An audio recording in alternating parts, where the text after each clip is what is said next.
El 15 de julio de este 2022 es capturado nuevamente el narco de narcos, Rafael Caro Quintero, en Choix, Sinaloa. Desde hace mucho tiempo Estados Unidos busca la extradición de Caro Quintero por la tortura y ejecución del agente especial de la DEA, Enrique Kiki Camarena. Para sorpresa de muchos, no fue la DEA o el FBI quien encontró a Caro Quintero. Este operativo de búsqueda y captura fue llevado a cabo por la Secretaría de Marina en coordinación con la Fiscalía General de la República. Pero, ¿qué sigue? El narco de narcos no era un capo retirado. Después de estar 28 años en prisión, fue liberado el 9 de agosto del 2013. A partir de ese momento se dedicaría a recuperar lo que era suyo. No era un secreto que durante ese tiempo se dedicó a formar alianzas para hacerle frente al cártel de Sinaloa, y para el 2019 ya había creado una nueva organización llamada Cártel de Caborca. A inicios del 2020 aparecieron narcomantas haciendo alusión a que Caro Quintero regresaba por lo que le pertenece. La reciente captura del narco de narcos no desactiva el Cártel de Caborca, ni siquiera minimiza las grandes ganancias que obtiene del trasiego de droga a la frontera con Estados Unidos, y esto se debe a que ahora quien está al mando es Rodrigo Páez Quintero, sobrino del narco de narcos. La organización de Caborca ya tiene su registro de violencia. Un ejemplo fue en mayo de 2020, en el ejido 15 de septiembre. Las autoridades encontraron 2 hieleras con los restos de 3 personas descuartizadas junto con un mensaje. Otro momento de la joven organización fue el 30 de septiembre de 2020, cuando sicarios del cártel de Caborca se enfrentaron contra elementos de la Guardia Nacional de México. Hoy, la organización de Caborca mantiene una fiera disputa contra la organización de Sinaloa, o más bien contra los Chapitos. Esto supuestamente se puede escuchar en la canción de La Rueda de la Fortuna de Alfredo Olivas, un corrido que hablaría sobre el regreso de Caro Quintero y la formación de una alianza con la organización de las 4 letras. Una cosa extraña ocurrida después de la captura de Caro Quintero fue la muerte de 14 marinos que participaron en el operativo de búsqueda y captura del narco de narcos.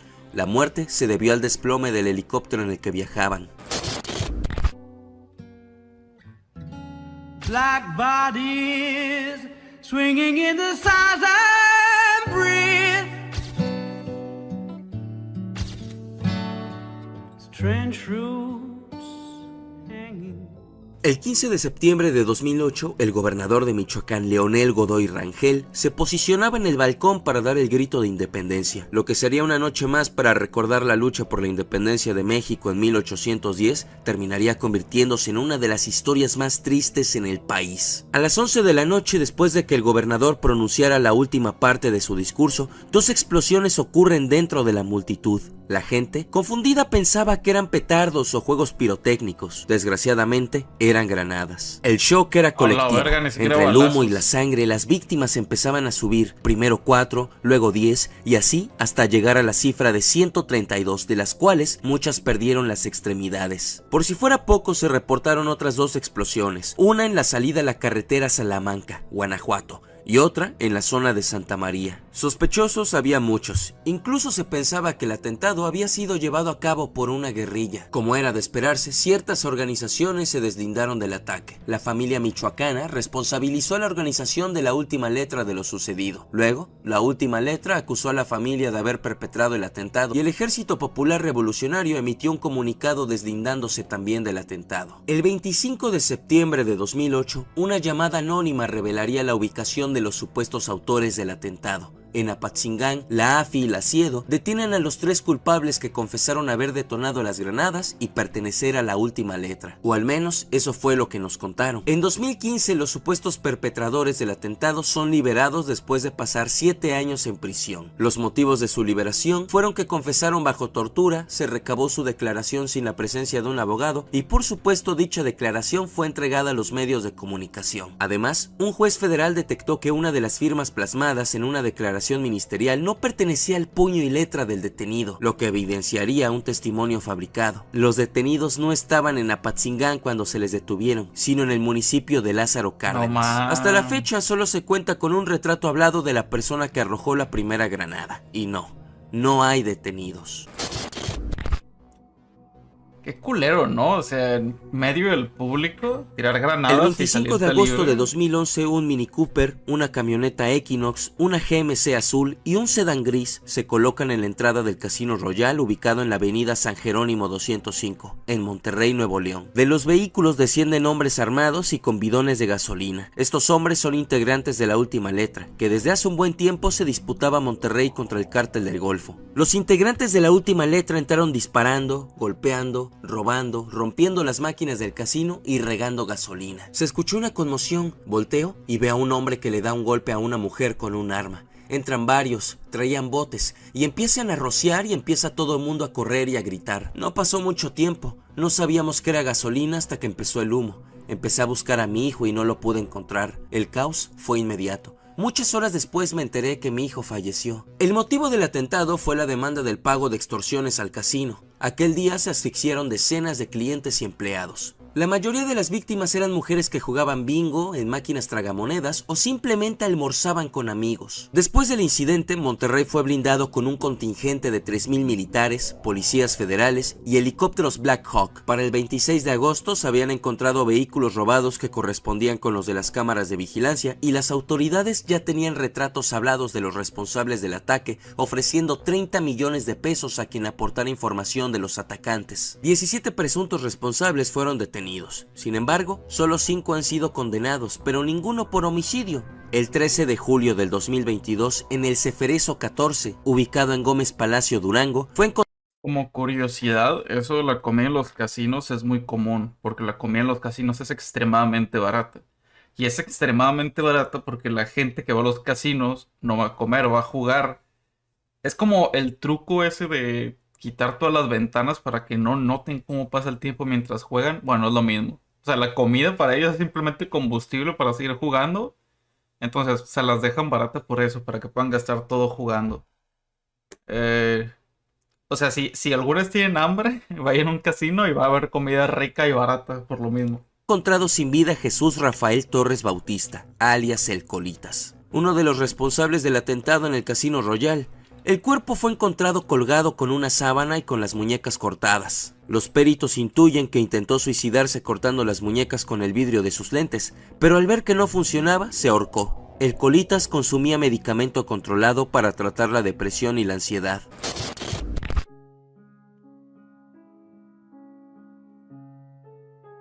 La narcoguerra, para bien o para mal, ha sacado los mejores trabajos de investigación periodística y también los mejores trabajos cinematográficos. Uno de esos trabajos es Hijo de la Guerra, escrito por el periodista Ricardo Miguel Rafael de la Madrid. El libro es un híbrido perfecto entre la investigación periodística y la narración en primera persona de Galdino Mellado Cruz. Pero, ¿quién es Galdino Mellado Cruz? ¿De qué trata Hijo de la Guerra? Galdino Mellado Cruz nació en Tampico Alto, Veracruz, México, el 18 de abril de 1973. Mellado Cruz incorporó a las Fuerzas Armadas Como Vito Corleone, güey, o sea, se apellidaba igual que de donde viene.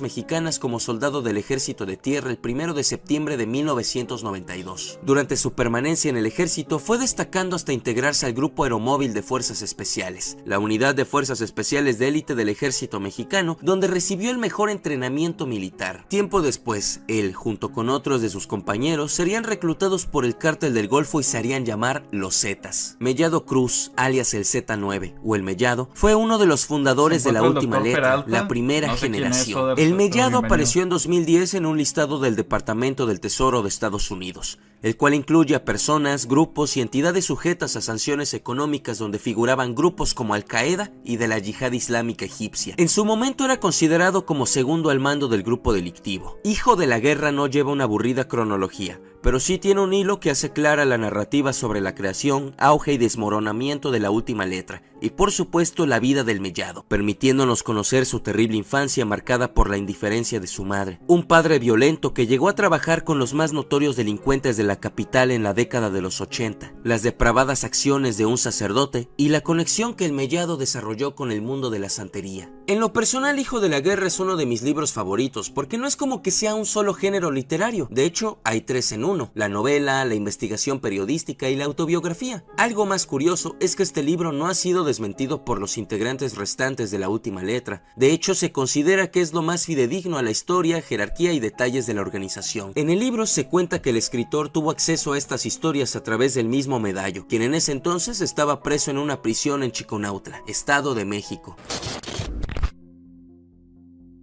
Qué huevos, ¿no? De plantarte A lo largo de con los un videos narco de sobre su vida. iceberg de la delincuencia en México, siempre nos encontramos con un acontecimiento llevado a cabo o relacionado con la última letra. Y es que su historia es tan grande que no cabe para ponerlo en un video o reportaje. Después de los golpes asestados por el gobierno mexicano, la DEA y otras organizaciones delictivas, la última letra literalmente se ha fragmentado en muchos pedazos. Evidentemente ya no tienen la misma fuerza que antes, pero sí conservan algo de su violencia. Uno de los pedazos que cayó de la última letra se hace llamar Zetas Vieja Escuela o Zetas Vieja Guardia, fundado en 2014 por José Guizar Valencia, alias el Z43, y Antonio Salas Perea, alias el Chihuas. La vieja escuela consiguió hacerse de un refugio en el norte de Veracruz y se han extendido por gran parte del centro y este de México en los últimos años, con operaciones en Nuevo León, Tamaulipas, Coahuila, Zacatecas, San Luis Potosí y Quintana Roo. Su presencia trata de ser discreta, sin embargo la vieja escuela ha cruzado la línea aliándose con los Ciclones para enfrentar al Cártel del Noreste. Este fue un video más en el canal Gaps Lifestyle, espero que les haya gustado. No olviden compartir para hacer crecer al canal. Nos vemos el próximo jueves. Gaps Lifestyle. O sea, yo digo que este tipo hace mucho mejores videos de crimen que yo, se los digo de uno. El tema es que no se vende tan bien. Me acuerdo que la otra vez le puse un comentario de, güey, yo te ayudo a crecer y así. No sé si lo vio, pero no me contestó.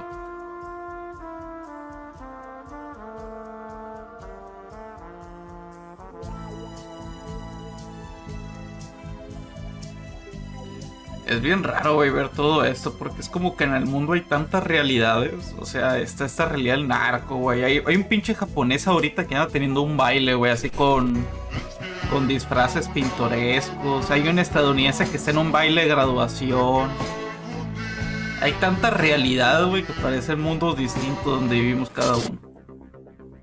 Los dos mejores y más sangrientos grupos armados de México han diversificado sus mercados en las redes sociales, con un producto llamado fentanilo arcoíris, que se encuentra en casi la mitad de los Estados Unidos. Ante una crisis de fentanilo que ha matado a decenas de miles en sobredosis, la DEA ha hecho de derrotar al Cártel de Sinaloa y al Cártel de Jalisco Nueva Generación una prioridad máxima. En casi 4 meses de 2022, la iniciativa One Pin Call Kill de la DEA resultó en la incautación de más de 10,2 millones de pastillas de letal opioide sintético. Según la Agencia Antidrogas y el Departamento de Justicia, la cantidad de fentanilo extraída de las calles durante este aumento equivale a más de 36 millones de dosis letales extraídas de la oferta de drogas ilegales. Esto resultó en 390 investigaciones, 35 de las cuales estaban directamente relacionadas con el Cártel de Sinaloa y el Cártel de Jalisco, enviando el opioide al mercado negro de Estados Unidos. El 10% de los documentos fueron analizados como parte del plan de lucha contra el narcotráfico. El último informe de la DEA respecto a la guerra contra el fentanilo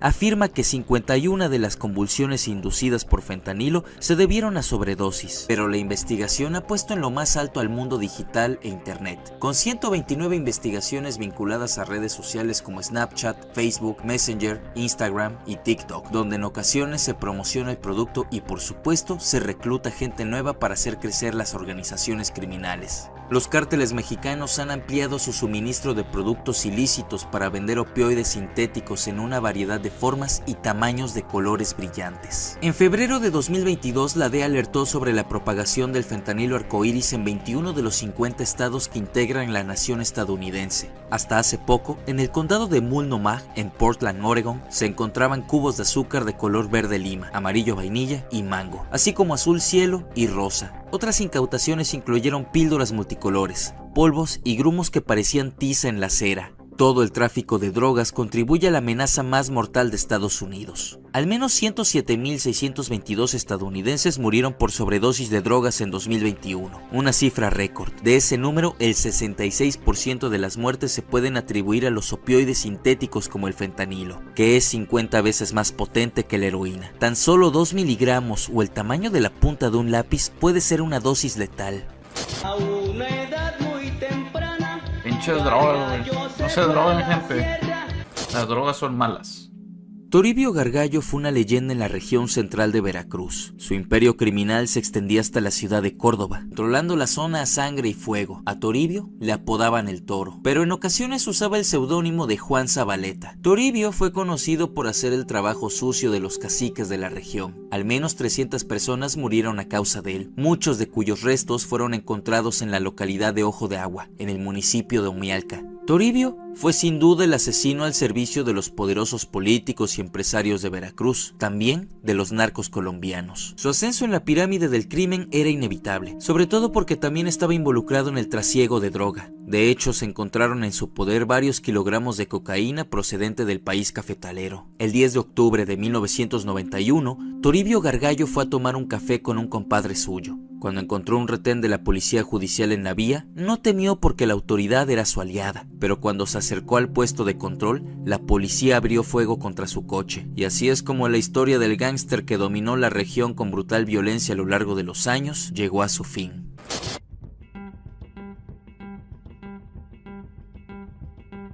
Santiago Nieto Castillo, encargado del despacho de la Procuraduría General de Justicia del Estado, afirmaba la existencia de al menos 3 organizaciones delictivas. Entre los grupos locales de la Huasteca y el Valle del Mezquital se encuentra el llamado Cártel de Hidalgo, que tiene su origen en el robo de combustible y que también ha entrado al negocio del narcomenudeo. En diversas investigaciones también se ha descubierto la presencia del Cártel de Santa Rosa de Lima de Guanajuato y de la Organización de las 4 Letras. Creo que lo peor que puede suceder es no partir de un diagnóstico claro, y lo que se pretende es trabajar para tener mayor seguridad en la entidad y aprovechar los recursos que se tiene como el C5I, que es una herramienta considerada de las mejores a nivel nacional para hacer el trabajo de inteligencia.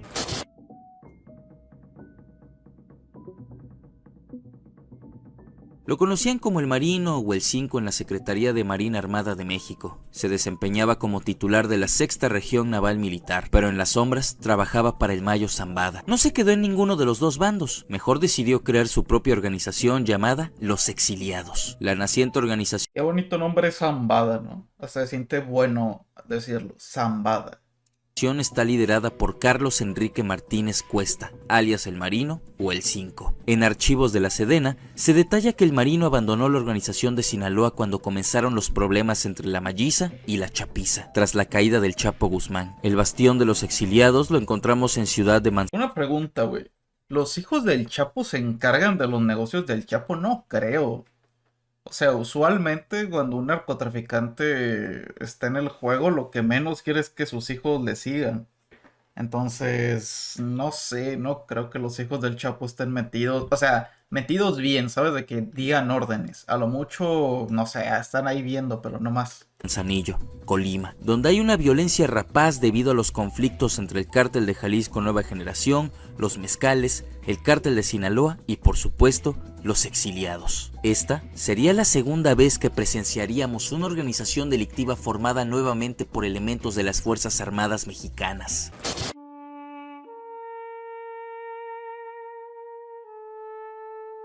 En 2008, Rafael Méndez Valenzuela es detenido en el Estado de México. Fue encarcelado durante 13 años después de que agentes federales y militares lo obligaran a firmar una declaración bajo tortura en la que admitía que era integrante de la familia michoacana. Todo comenzó en enero cuando Rafael, que estaba sin trabajo, aceptó una oferta laboral en Estados Unidos donde buscaba más oportunidades. ¿Quieres trabajar?, le preguntaron. Sí, respondió. Por un corto tiempo se le asignó un trabajo como albañil, supuestamente trabajando en una carretera en el Estado de México. Firmó varios documentos, la peor decisión de su vida. Tras días de incertidumbre, una camioneta donde iban 3 hombres más pasó por él. En el camino se topan con un retén y un oficial de la policía local saluda al chofer con un gesto de complicidad. Les dice que el vehículo tiene reporte de robo y que los tripulantes deberán ser puestos a la disposición de las autoridades. Rafael no llegó a ninguna dependencia gubernamental. Fue llevado a un bosque de Valle de Bravo y ahí comenzó a ser golpeado por policías y militares. En ese momento comenzaría su martirio, el cual plasmó en el libro Prisioneros del Sistema, del cual narraré un fragmento.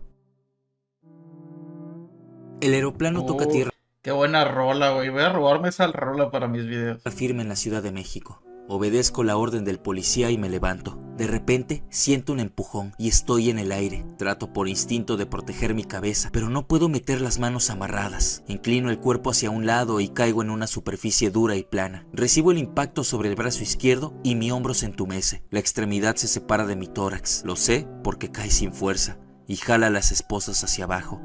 ¿Estás bien?, pregunta el oficial con una risilla nerviosa. No siento el brazo. El policía federal lo palpa. Chingada madre, quédate quieto. Con una mano sostiene y presiona mi hombro mientras con la otra toma mi brazo y lo empuja hacia arriba. Se escucha un clic al ensamblar el hueso en su lugar, como cuando se prende un switch o se embona una pieza de rompecabezas. Ya puedo moverlo. Te dislocaste el hombro, dice. El AFI me conduce por escalones, 1, 2 pisos abajo. Es reconfortante el aroma dulce de las oficinas. Se abre una puerta.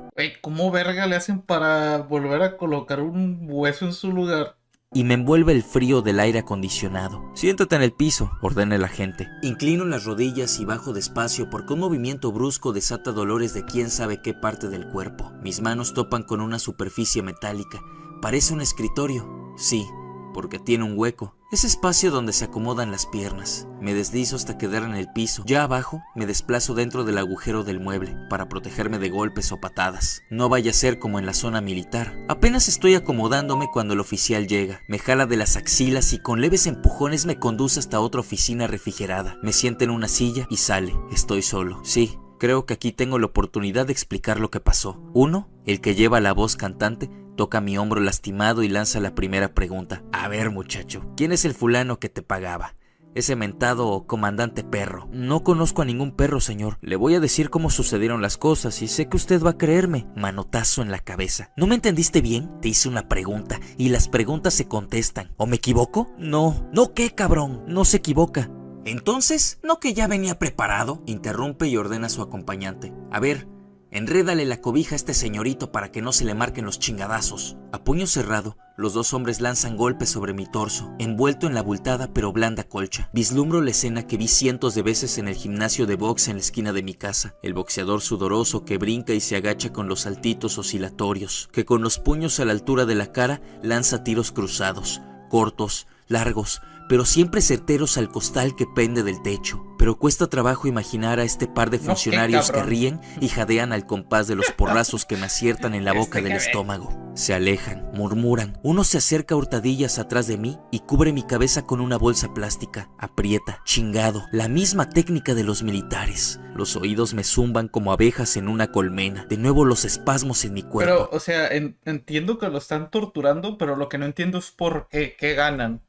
O sea, no, pero es que es solo diversión. Güey, no creo. O sea, no creo que sea simplemente por diversión. Algo quieren ganar de este pendejo, pero no sé qué es.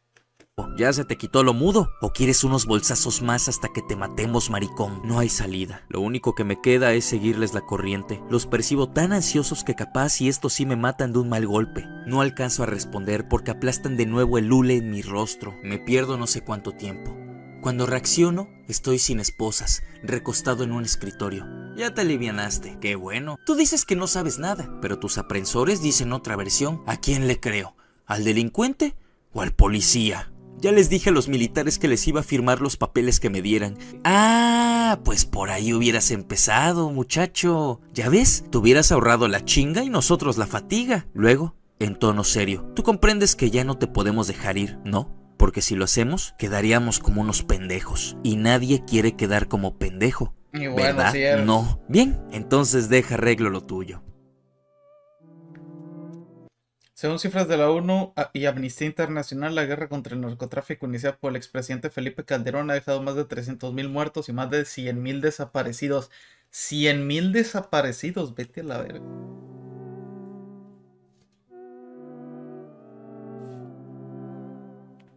Siempre que escucho desaparecido, para mí es una muerte. O sea, la posibilidad de encontrar en México a alguien desaparecido es muy pequeña.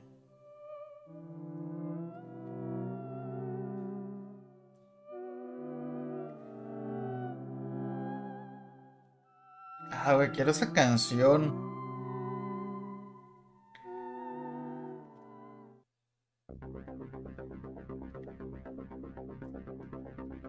Cada sociedad tiene el tipo de criminal que se merece. Ya dijo el pinche vato Joe Biden.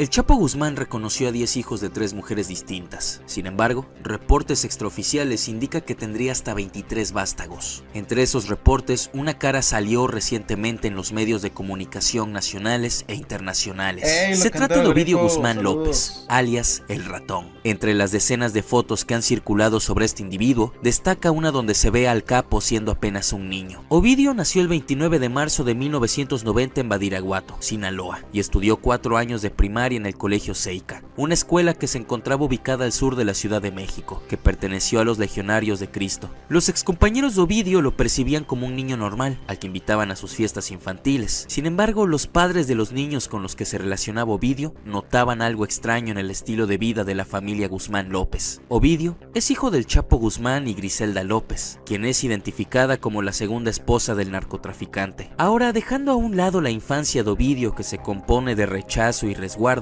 pasamos a la época en que se consolida como uno de los herederos del imperio de su padre, convirtiéndose en una especie de narco junior, rompiendo las reglas no escritas del respeto a ciertas personas. Según archivos del Departamento de Justicia estadounidense, Ovidio comenzó sus actividades delictivas en abril de 2008 hasta abril de 2018, por lo cual se le imputa un solo cargo hasta el momento con el vecino del norte: conspiración para traficar cocaína, metanfetaminas y marihuana desde México y otros países hacia Estados Unidos. A finales de 2019, el secretario de la Defensa Nacional, Luis Crescencio Sandoval, acusó a Ovidio Guzmán de ser uno de los principales traficantes de metanfetaminas y fentanilo en Estados Unidos. El 17 de octubre de 2019, las autoridades intentaron detener al ratón en un operativo fallido conocido como el Culiacanazo, nombrado así por los bloqueos y los enfrentamientos que se registraron entre los miembros del crimen organizado y las fuerzas federales. Debido a la amenaza de atacar a civiles, las autoridades mexicanas se vieron obligadas a liberar a Ovidio Guzmán, una de las acciones más criticadas del gobierno del presidente Andrés Manuel López Obrador. Sin embargo, en enero de este año el gobierno federal se anotó unos puntos con su captura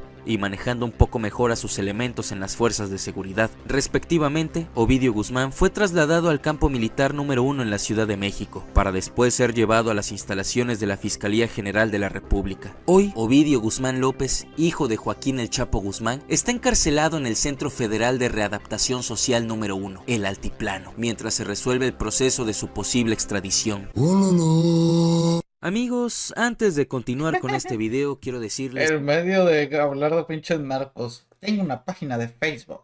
que ya tenemos página oficial en Facebook. Sí, la página oficial de Gabs Lifestyle. Aunque se escuche muy cagado, pero honestamente me pone bastante feliz el hecho de que por fin tengo una página en Facebook. Pero bueno, vayan a darle like, sigan la página y compartan los clips que se van a estar subiendo a la página. Hay que hacer ruido para que este proyecto crezca. Muchas gracias. Los quiero mucho. Ahora sí, seguimos con el video.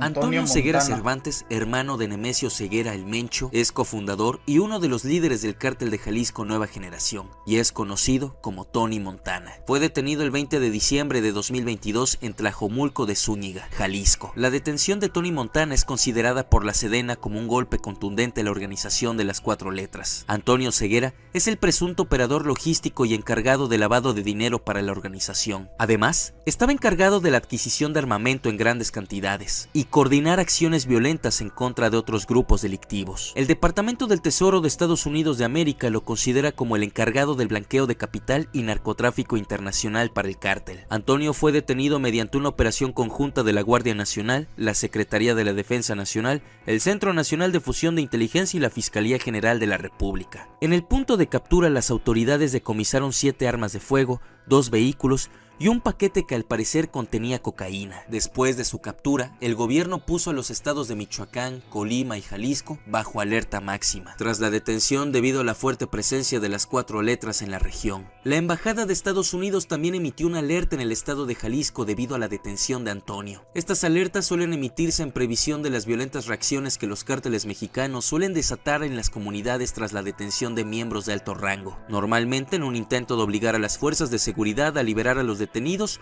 o como mensaje de que cualquier acción contra los grupos dará lugar a graves represalias.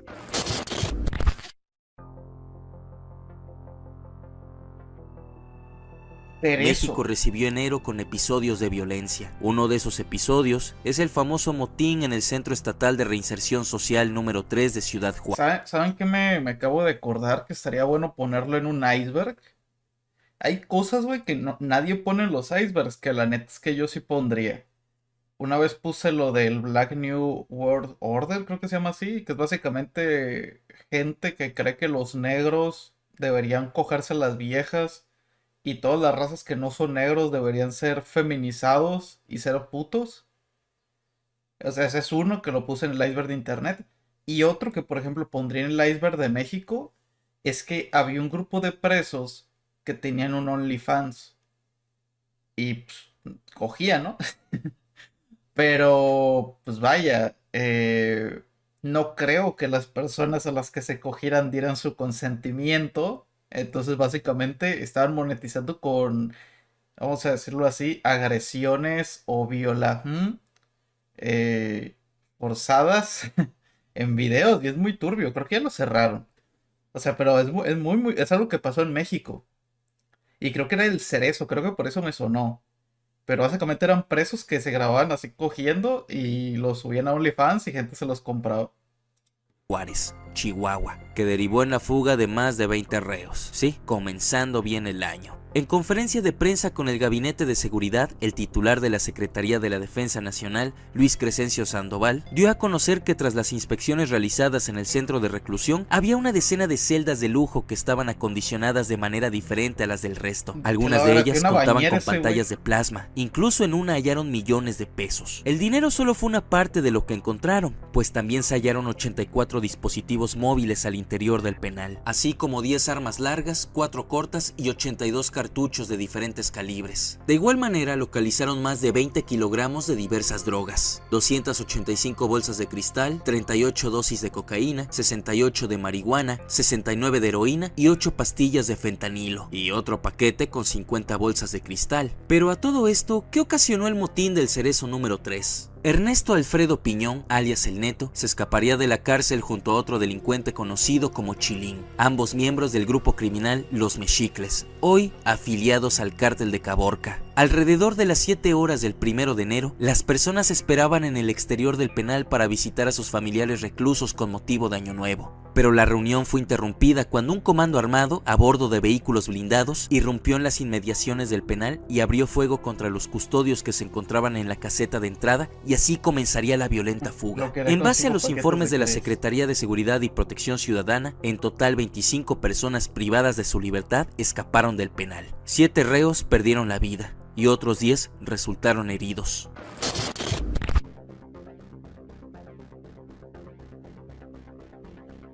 Era 12 de diciembre del 2022 cuando un grupo de personas llevó mañanitas a la Morenita en el municipio de Parácuaro, Michoacán. En México, Estados Unidos, Filipinas y en muchos otros lugares del mundo, el 12 de diciembre en todos los años se celebra el Día de la Virgen de Guadalupe, una celebración donde personas de todas las clases se juntan. Ese día en Parácuaro, Michoacán, quien llevó las mañanitas a Nuestra Señora de Guadalupe fue Mario Alberto Romero Rodríguez, también conocido como el Tucán, identificado como lugarteniente del cártel de los Caballeros Templarios. El Tucán es uno de los objetivos más buscados por el gobierno federal mexicano. Se le vio acompañado de policías municipales, quienes incluso lo ayudaron a cargar un arreglo floral para la Virgen. Romero Rodríguez llegó a formar parte del círculo cercano de Servando Gómez Martínez, alias La Tuta, ex líder de los Caballeros Templarios que fue detenido el 18 de octubre. Güey, ¿por qué siempre los líderes narcos están en tan mala forma física?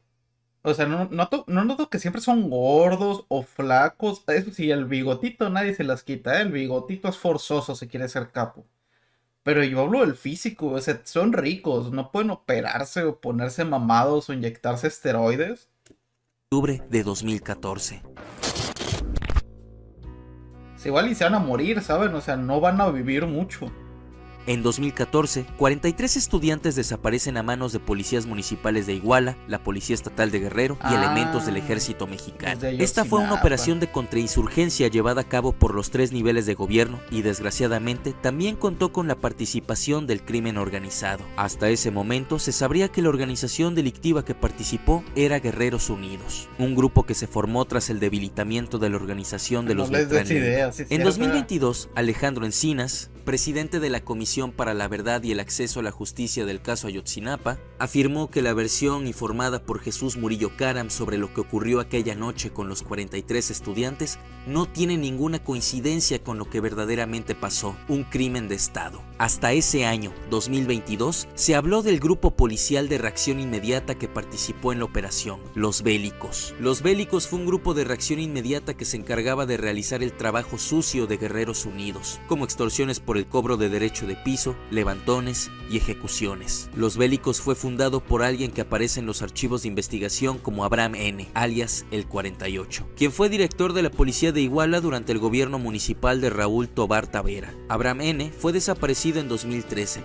ejecutado y enterrado en una fosa en Cerro Gordo. Al momento de la desaparición forzada de los 43 estudiantes de Ayotzinapa, Los Bélicos estaba conformado por aproximadamente 40 elementos comandados por el subdirector de la policía, quien estaba en la nómina del cártel. El informe de la Comisión de la Verdad señala: es claro que por lo anterior, Guerreros Unidos proporcionó apoyo a los policías municipales cuando fueron arraigados, a través del abogado de la organización y a través de narcocomunicados en los que exigían su liberación. Yo les hago una pregunta. Mis compas, ustedes estando... les hago una pregunta. Ustedes tienen un negocio bueno. O sea, ¿qué es un negocio bueno? Un casino, pongan ustedes. Un negocio que el dinero se mueve constantemente. Entonces, llega un vato y le dice, güey, mira, yo soy acá. ¿Qué rollo? Danos el 10%, 5% y vas a estar protegido, ¿no? Porque siempre lo venden así, no lo venden como estás pagando un impuesto, estás pagando dinero, nos estás regalando dinero para que no te jodamos. No, estás pagando por protección. ¿Ustedes lo darían? ¿O dirían, no, voy a ir con la policía o no le voy a dar nada? Simplemente por mis huevos. Yo no sé, porque...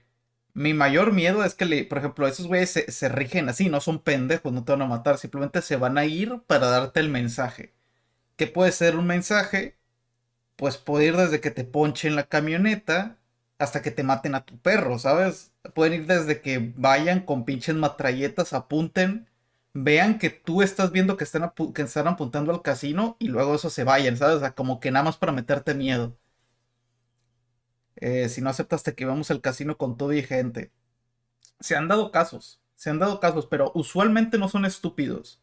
O sea, saben que conviene más enviar un mensaje sin hacer estruendo que hacer el estruendo. O sea, el estruendo es ya la última de las consecuencias y tiene que estar muy loco el jefe. O sea, tiene que ser un Tony Montana, güey. En 24 horas. Y este fue un video más en su canal Gaps Lifestyle. Nos vemos el próximo jueves. Sí, güey, lo candero grifo anda por acá.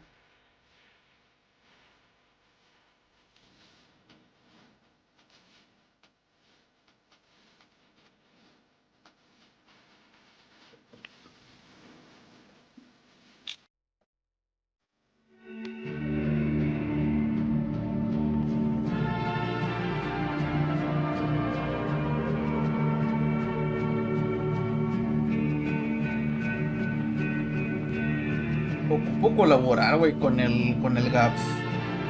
Hace muy buenos videos.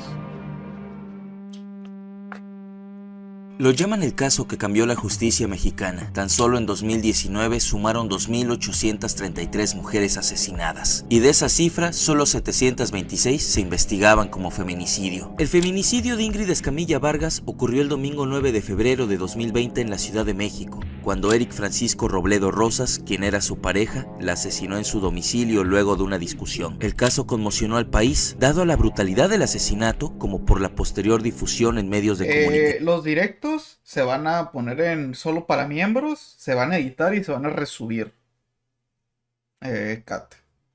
O sea, ¿entiendes? Voy a agarrar este directo, lo voy a poner en solo para miembros, lo voy a descargar, lo voy a cortar para que no sea tan aburrido y lo voy a resubir ya bonito con una miniatura. Para que lo veas, pon tú que el sábado, por ejemplo, voy a subir el video editado.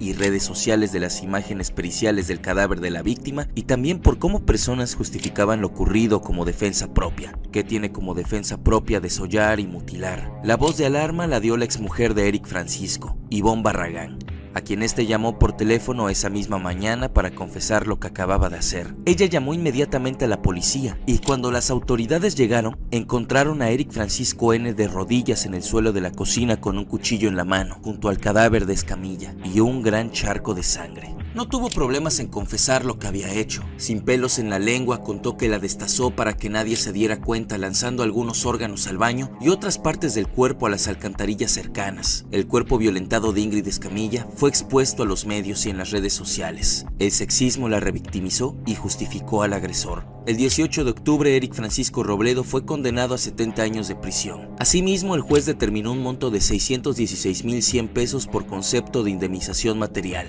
así como una pena monetaria de 7,393 pesos correspondientes a la cobertura de los gastos funerarios. Con esta sentencia, al culpable se le suspendieron sus derechos políticos y se le negaron sus beneficios y sustitutivos de la pena. A ver.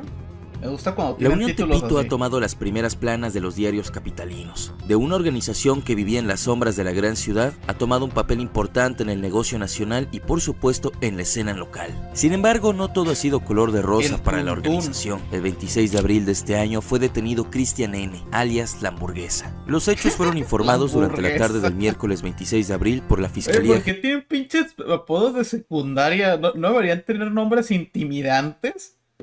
Ay, no, güey, es que viene detrás de ti la hamburguesa. Uy, no, qué miedo. General de Justicia de la Ciudad de México, la cual detalló que se aseguraron 949 dosis de presunta marihuana y cocaína. El Hamburguesa fue capturado por miembros de la Policía de Investigación de la Fiscalía General de Justicia en la colonia Ferrería, mientras que trabajos de inteligencia indicaron que sería cuñado de un hombre identificado como Jonathan N., alias El Pegaso, un sujeto generador de violencia en la capital del país, buscado al norte y poniente de la capital. No es la única detención relacionada con el grupo criminal, pues también ese 26 de abril fueron detenidas 4 personas derivado de cateos en las alcaldías Tlalpan e Iztapalapa. Uno de los asegurados fue identificado como Alejandro N., alias Juanito, y se reportó que dicho sujeto podría trabajar para un integrante de la Unión Tepito.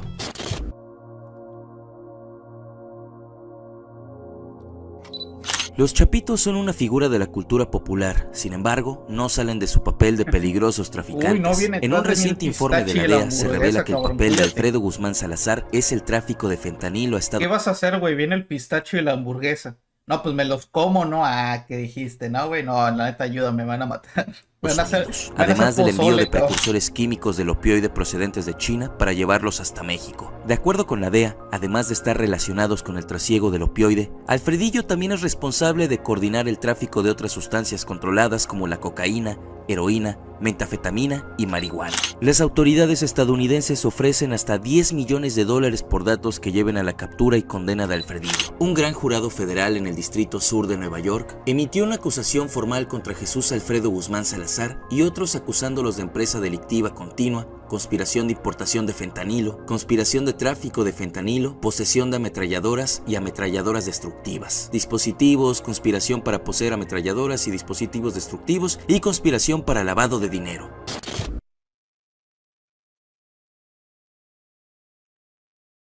José Alfredo Cárdenas Martínez, alias El Contador, no mames, fue le hubieran puesto el cejudo, cabrón. capturado en un operativo de varias corporaciones de seguridad federales con policías capitalinos el 27 de febrero de 2022. En ese momento los informes habían señalado que era el líder regional de la vertiente del Cártel del Golfo, Ciclones, Escorpiones en Tamaulipas, quienes además del trasiego de droga y armas están vinculados a diferentes hechos de violencia como los acontecidos en Reynosa, donde asesinaron a 15 personas en junio de 2021. En marzo de 2022, el Departamento de Justicia de Estados Unidos solicitó la extradición del Contador desde México, ya que la Corte Federal del Este de Texas ¿Leyeron, güey? El Güeromotas. Y abajo, el comandante Güeromotas. Uy, no. ¿Qué cambio? solicitó la extradición del Contador desde México, ya que la Corte Federal del Este de Texas lo requería para ser juzgado por 9 delitos relacionados con el tráfico de drogas y el lavado de dinero. Ante esta situación se interpuso un amparo contra su extradición para que no fuera trasladado al norte. Por el momento, esta suspensión detendrá la extradición del Contador, líder del Cártel del Golfo. Aparte de esto, el Contador también es sobrino de Ociel Cárdenas Guillén.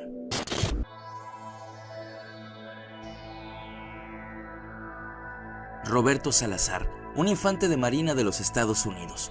Fue atrapado liderando un grupo mexicano de contrabando de drogas durante su servicio militar, donde reclutó a infantes de marina dados de baja para que actuaran como traficantes. En abril, un juez lo condenó a 12 años de prisión fuera de un tribunal federal estadounidense. El fiscal federal Randy Grossman dijo a los periodistas: Cuando el gobierno acusa y se trata de detener a un buscado, lo hacen con un permiso o en cooperación con otro gobierno. Siempre con cooperación de otro gobierno, a menos de que haya en papel algo que diga que puede hacer lo que quiera. En el caso de México, Estados Unidos es el papi de México, o sea, pueden hacer lo que quieran, ¿sabes? Entonces, sí lo hacen en cooperación con el gobierno mexicano, pero muy pocas veces le interesa. O sea, a Estados Unidos lo único que le interesa es su país. O sea, no va a hacer nada en beneficio de México.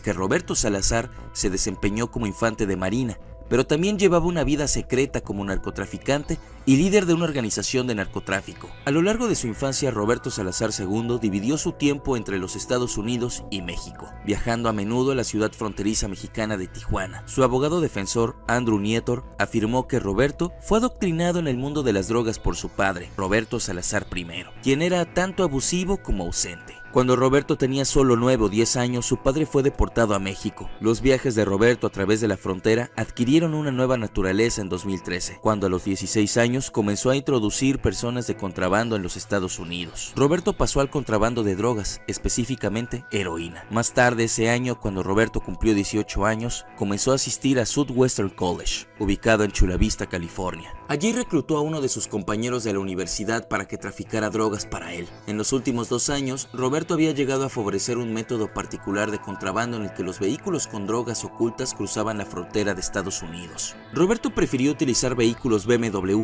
que se sabía que tenían un compartimiento de motor único, que era perfecto para esconder drogas en su interior. El diseño de este compartimiento del motor parecía inocuo y a menudo los agentes fronterizos estadounidenses lo pasaban por alto. Roberto se concentró en obtener los vehículos correctos para el esquema y pagó a otros, como a su compañero de clase de la universidad, para que condujeran. Los conductores cruzaban la frontera con los vehículos de Roberto y los estacionaban en un taller específico en Tijuana. Los trabajadores del taller de automóviles cargaban los vehículos con droga y luego los conductores los llevaban al otro lado de la frontera. En 2016, cuando Roberto tenía 19 años, su compañero de universidad fue arrestado en el cruce fronterizo de San Isidro con 5 libras de cocaína y más de 20 libras de metafetamina, todo escondido dentro de un vehículo. Sin embargo, la participación de Roberto en el cargamento de drogas nunca salió a la luz y siguió reclutando a más conductores. En 2018, Roberto, que ahora tiene 21 años, se unió a la Marina de los Estados Unidos. Según los fiscales de Estados Unidos, la única vez que Roberto detuvo sus esquemas del tráfico de drogas fue durante el campamento de su entrenamiento de Marine Corps y los reanudó poco después de que terminó el campamento. Finalmente estuvo destinado en San Diego, en Marine Corps Air Station Miramar, donde trabajó como operador de radio. Continuó administrando su operación de contrabando de drogas como infante de marina estadounidense en servicio activo. El abogado de Roberto afirma que solo reanudó el narcotráfico por preocupaciones financieras. En 2020, Roberto le encargó a un músico mexicano que escribiera una canción sobre su vida y su éxito en el narcotráfico. Este tipo de Y eso no está chido, güey. O sea, si ocupas pagar para que te haga una canción, no eres leyenda. O sea, quieres, pero no eres. es una práctica común en el AMPA mexicano. A las bandas a menudo se les paga para escribir un narcocorrido, un estilo de balada mexicana que elogia los éxitos de una figura del crimen, por parte de los mismos señores del crimen. Según los fiscales, Roberto sugirió letras específicas como "Yo quería estudiar y me hice soldado, pero me gustaba más la vida rápida". El San Diego Tribune asegura que Roberto quería que la canción presumiera de sus habilidades como soldado estadounidense. Actualmente no está claro si la canción encargada se lanzó alguna vez. En 2021, Roberto se dio cuenta de 2 marines estadounidenses recientemente dados de baja. Se acercó a ellos y finalmente los reclutó para que se convirtieran en conductores en su operación. El comunicado de prensa del Departamento de Justicia detalla que Roberto pagó a los exmarines $2,000 por cada operación de contrabando exitosa.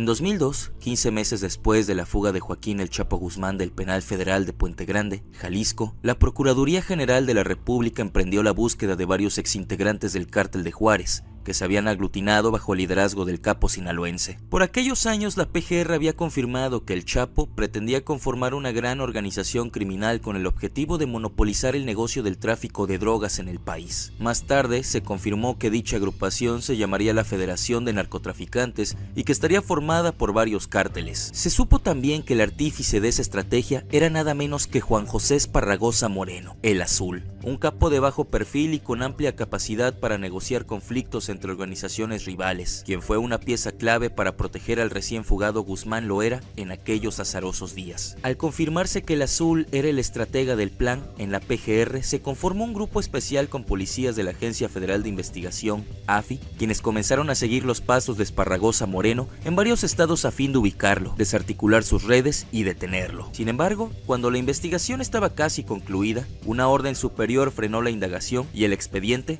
fue celosamente archivado en la PGR. Nadie más siguió las indagaciones y el documento se mantiene bajo resguardo. Hola, hasta Emanuel la fecha. Paredes, Un bienvenido. documento que contiene el minucioso seguimiento que la PGR le hizo a El Azul y a sus socios abre con el reporte de uno de los agentes responsables de la investigación. Dice textualmente: no omitimos informar que por mención de un informe, el domicilio ubicado en calle Ludwig van Beethoven, número 5689, esquina con Tchaikovsky, Colonia La Estancia, Zapopan, Jalisco, es frecuentado por la persona denominada El Azul. Al dirigirnos a las oficinas del catastro del estado de Jalisco, nos informaron que, al mostrarnos el mapa de la zona de la casa número 5689 y 5691, por el lado de la calle Ludwig van Beethoven, así como casa marcada con el número 375 y 373 sobre la calle Tchaikovsky, corresponden al mismo predio. Cabe hacer mención que el personal de catastro señaló que esta persona pudo haber realizado algunas irregularidades respecto al predio para que este solo apareciera registrado por la calle de Félix Mendelssohn, sin número, refiriendo que la calle en mención se encuentra en la parte posterior del predio, ya que nuestra señalización del predio en el mapa que el personal nos mostró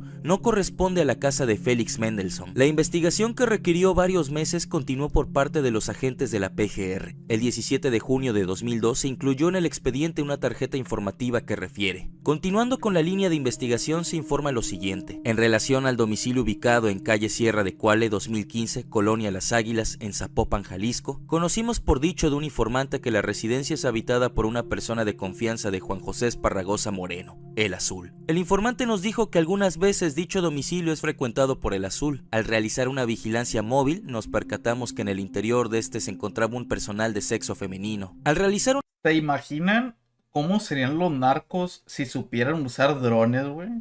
Imagínense así un pinche narco que aplica todo lo que hemos dicho en este stream. Se inyecta esteroides, güey.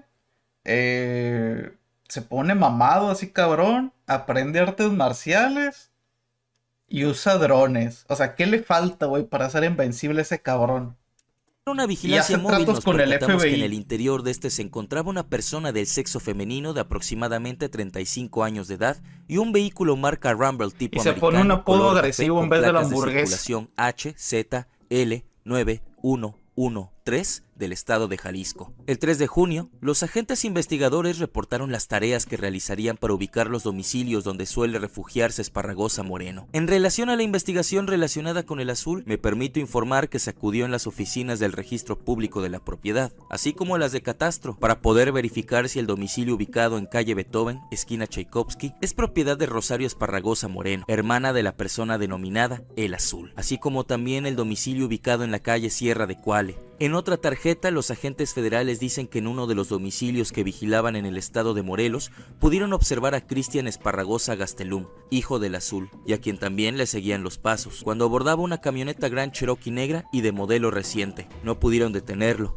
afirman el documento, pero confirmaron que el hijo del Azul se reuniría con unos amigos en una discoteca y continúan. No fue posible distinguir las placas de circulación por la cantidad de personas que había en ese lugar. El agente no tuvo posibilidad de dar aviso a los compañeros, que se encontraban en espera de la salida de Cristian. Esto debido a que junto a él se encontraban otros amigos de Cristian y podían percatarse o descubrir la identidad del agente. Cabe hacer mención que Cristian no entregó su vehículo al personal del estacionamiento porque lo estaban esperando a bordo de la camioneta. Provistos de fotografías fotografías, domicilios e informes sobre los sitios frecuentados por Juan José Esparragoza Moreno, viajaron a la ciudad de Guadalajara, aparentemente con el fin de aprenderlo. No obstante, reportaron a la PGR. 2 casetas antes de llegar a la ciudad de Guadalajara, fuimos interceptados por una patrulla de la Policía Federal de Caminos. Al preguntarles a los oficiales por qué motivos nos habían parado, nos respondieron que en ese tramo carretero existe un índice elevado de robo a autotransportes, motivo por el cual teníamos que ser revisados los tripulantes y el vehículo, para lo que fue necesario identificarnos como elementos de la PGR. De inmediato nos solicitaron que les mostráramos nuestro oficio de comisión. Después de leerlo, nos indicaron que no nos podíamos retirar. Los agentes solicitaron a la PGR que les giraran oficios de comisión para investigar Esparragoza Moreno en todo el estado de Jalisco, así como en Quintana Roo, ya que nuestra investigación así lo requiere. En otra tarjeta informativa, los federales reportaron a sus jefes que continuaban la investigación sobre el paradero de Esparragoza Moreno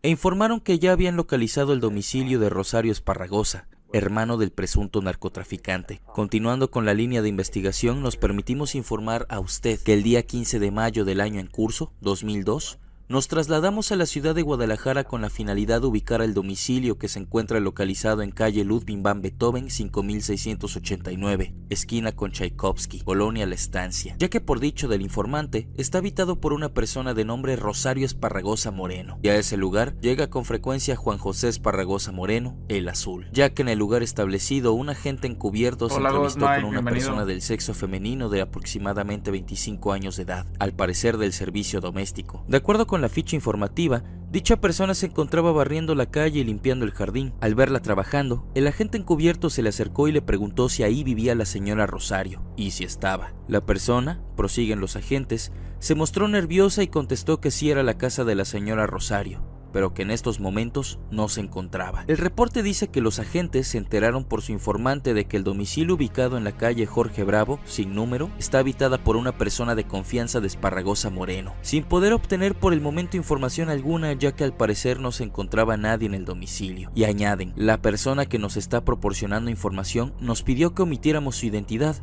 ya que nos dijo que no quería salir perjudicada. La investigación de los agentes de la PGR arrojó datos reveladores sobre los vínculos que tejió Juan José Esparragoza Moreno en el estado de Morelos. Según la información, el Azul es compadre de Jorge Luis Rodríguez Mier, conocido como el Capi o Capitán, y que de acuerdo con la base de datos del Registro Público de la Propiedad, consultada por los investigadores de la PGR, es propietario de la empresa Aerolíneas Internacionales. En el informe se añade que Rodríguez Mier es propietario del predio denominado Coatapasco, localizado en el poblado de Santa María Aucatitlán. En el informe se añade que Rodríguez Mier es propietario del predio denominado Coatapasco, localizado en el poblado de Santa María Aucatitlán, así como sus datos generales. Nació el 8 de agosto de 1960, es piloto aviador de profesión y vive en Morelos. El expediente incluye datos sobre otras propiedades relacionadas con Esparragoza Moreno, un mapa de las presuntas rutas de trasiego de droga que utiliza y un itinerario de vuelos que supuestamente realizó mediante aerolíneas internacionales a diversos destinos, entre los que destacan Monterrey, Tijuana, León, Cuernavaca, el Distrito Federal, Reynosa, Guadalajara, Veracruz, Hermosillo, Cancún, Aguascalientes y Culiacán. El capo, nacido en la localidad de Huixiopa, municipio de Badiraguato, Sinaloa, en 1949, no ha vuelto a pisar la cárcel después de su aprehensión a finales de los 80 y su liberación en 1993, cuando fue beneficiado por una preliberación autorizada por la Secretaría de Gobernación. Un testigo de aquel momento, quien pidió no revelar su identidad, dijo: cuando le otorgaron la libertad, el Azul salió caminando de la prisión, tomó sus cosas y caminó unos 2 kilómetros hasta la carretera, donde tomó un taxi. A pesar de la turbulencia generalizada que ha generado el narcotráfico en México, Esparragoza Moreno se ha mantenido a salvo. Los nombres de Joaquín Guzmán Loera, Ismael Zambada, Eduardo Costilla y otros narcotraficantes se mencionan a cada momento en los medios de comunicación, pero no el de Juan José Esparragoza Moreno, lo que confirma el sigilo con el que se mueve. Esparragoza Moreno es, junto con Zambada García, uno de los capos de la vieja guardia del narco. Se formó en el desaparecido Cártel de Guadalajara, que en los años 80 encabezaban Miguel Ángel Félix Gallardo, Rafael Caro Quintero y Ernesto Fonseca Carrillo. Luego fue aprendido y a finales de los 80 compartió celda con Félix Gallardo y Amado Carrillo Fuentes en el reclusorio sur de la Ciudad de México, donde tejieron una alianza. Esparragoza fue una de las piezas importantes de Félix Gallardo para efectuar la Cumbre de Capos de 1993, en Cuernavaca, donde se repartieron los territorios más codiciados como rutas de trasiego. Con todo, la investigación realizada por la PGR para localizar y detener a Esparragosa fue archivada. No se sabe si provino de un alto funcionario de la PGR o de la Presidencia de la República. Lo cierto es que el expediente que incluye la información sobre las propiedades y refugios del Azul sigue guardado. ¿Qué creen ustedes que pasó con la investigación? Se le pregunta a uno de los participantes en ella. No lo sabemos, suponemos que negociaron con el Azul igual que negociaron con el Mayo Zambada, a quien presuntamente detuvieron en 2009 y lo dejaron ir sin mayores explicaciones. ¿Lo dejaron ir también por una orden superior? Sin duda. Comala, el narco que fue libre. Si es México, mi México querido.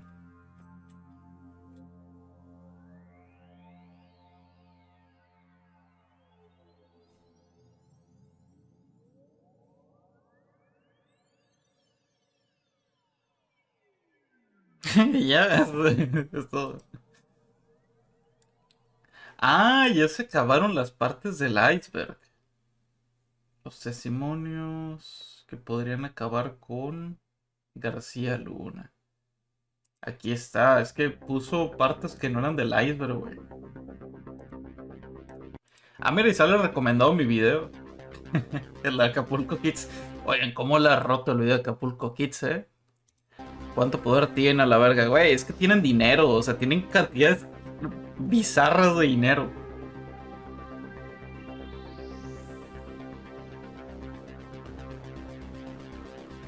Un dominicano deportado en 2 ocasiones se instaló en Providence, Rhode Island, y aprovechó sus conexiones con 2 poderosos cárteles mexicanos para suministrar a una región de 4 estados con millones de dólares en drogas letales. Juni Rafael Jiménez Martínez, conocido como Rafa, contaba con una estrecha red de dominicanos en todo el noreste de los Estados Unidos para ayudar a recoger kilogramos de droga en la ciudad de Nueva York, entregando algunos cargamentos a clientes de allí y llevando otros al sur de New Hampshire y al centro neurálgico de la droga, Lawrence, Massachusetts. Y por supuesto, también consolidó su base de clientes en la zona de Providence. Rhode Island es a la vez un punto de tránsito entre Nueva York, Massachusetts y puntos del norte, y ahora quizá en la otra dirección, y también somos un estado con un problema persistente y creciente de los opioides. Hay un mercado aquí. Jiménez Martínez a veces compraba cocaína a las organizaciones colombianas, y también estableció vínculos con el infame cártel de Sinaloa y el cártel de Jalisco. Ambos cárteles, los principales proveedores de droga a Estados Unidos, son conocidos por asesinar a otros traficantes que hacen negocios con sus enemigos, ya que suelen considerarlo una traición. El negocio de Rafa y su organización estaba basado principalmente en una tendencia inquietante: introducir fentanilo en píldoras de prescripción falsas, uno de los principales peligros para los jóvenes que experimentan en fiestas y otros que creen estar tomando analgésicos legítimos. Sin embargo, para las autoridades es común,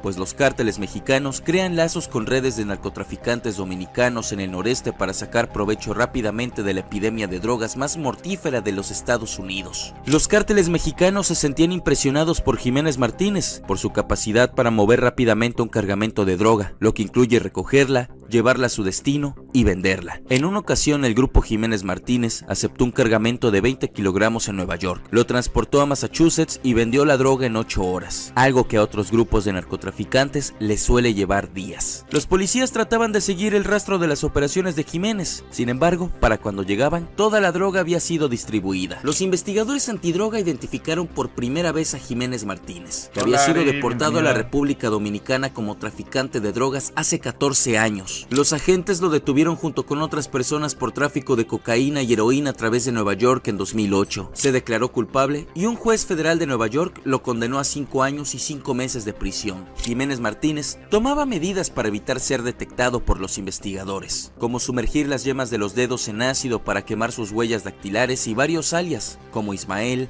Carlos y Junior. Sin embargo, nuestro gran capo terminó como muchos otros. Jiménez Martínez permanece... Imagina lo que haría si no fuera droga y fuera un trabajo normal. Pues sí, güey, pero no generaría el mismo nivel de dinero, ni tampoco lo pondrían a dar órdenes, ¿sabes? O sea, ese tipo es talentoso en su ámbito. Es una lástima que su ámbito sea una cagada.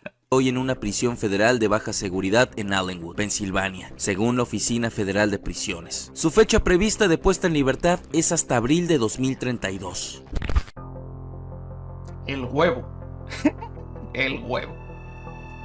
De acuerdo a la información difundida por el gobierno mexicano, el Huevo era el líder máximo del Cártel del Noreste y de su brazo armado de sicarios, la Tropa del Infierno, una organización criminal que ha mantenido una lucha encarnizada con células del Cártel del Golfo. Juan Gerardo Treviño formaba parte de una familia que mantuvo el control de los Zetas hasta la disolución del grupo. El Huevo es sobrino de Miguel Ángel Treviño Morales, Pues sí, conocido como el parece Z40, dirigente de los Zetas antes de la desintegración del cártel, y de Óscar Omar Treviño Morales, alias el Z42. Además de ser hermano de Juan Francisco Kiko Treviño Chávez, Este vato sí se mira bien golpeado, güey, por la vida. otro miembro de la familia vinculado al tráfico de drogas. La captura del Huevo, dicen analistas, podría significar el final de los grupos remanentes de los Zetas. Sin embargo, no se puede descartar una reorganización de sus miembros bajo una nueva estructura de poder. Juan Gerardo Treviño fue detenido apenas unos días después de que las autoridades de Tamaulipas Pop, te vas a morir.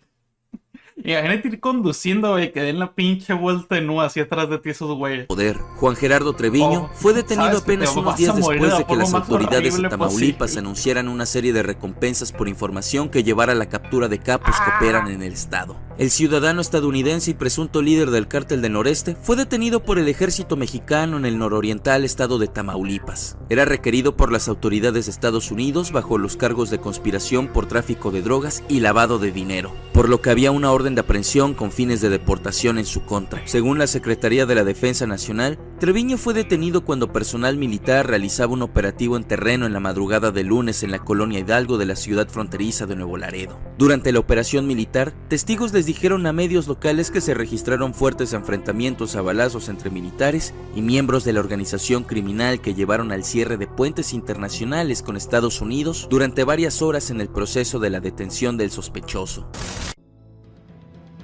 Ándele por andar burlándose de mi nombre. El 23 de enero circuló un comunicado anunciando la formación de un nuevo grupo armado en México, Consejo Indígena, en el estado de Chiapas, anunciando que su formación era para proteger a las comunidades de los secuestros y extorsiones cometidos por el Cártel de Jalisco. Nos reunimos autoridades, comunidades y representantes indígenas para reconocer el grupo Consejo Indígena.